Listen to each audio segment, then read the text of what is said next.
Sebelumnya, perkenalkan nama saya Salwa Saira. Saya dari kelas 11 IP 1.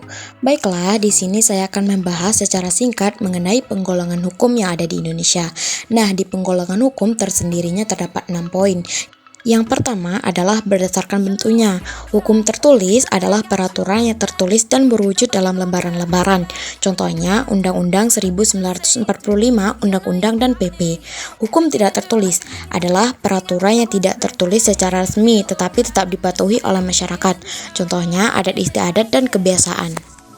Yang kedua, berdasarkan wilayah berlakunya. Hukum lokal adalah hukum yang hanya berlaku pada daerah atau masyarakat tertentu. Contohnya, peraturan daerah. Hukum nasional adalah hukum yang berlaku bagi seluruh wilayah negara. Contohnya, Undang-Undang 1945.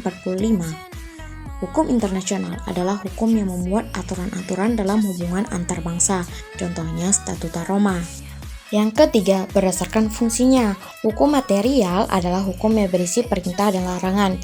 Contohnya, hukum pidana. Hukum formal adalah hukum yang mengatur tata cara melaksanakan serta mempertahankan isi dari hukum material. Contohnya, hukum acara pidana. Yang keempat, berdasarkan waktu berlakunya. Hukum positif adalah hukum yang berlaku sekarang. Contohnya UUD 1945 yang berlaku sekarang ini. Hukum yang berlaku pada masa datang adalah hukum yang berlaku pada masa datang. Contohnya Undang-Undang tentang Pembuangan Limbah. Hukum antar waktu adalah hukum mengenai hubungan antar peristiwa, hukum yang berlaku saat sekarang dan hukum yang berlaku pada masa lalu. Contohnya pasal aturan peralihan Undang-Undang 1945 sebelum amandemen. Yang kelima, berdasarkan isi masalahnya. Hukum privat adalah hukum yang mengatur tentang hubungan personal dan menyangkut masalah pribadi. Contohnya, hukum waris.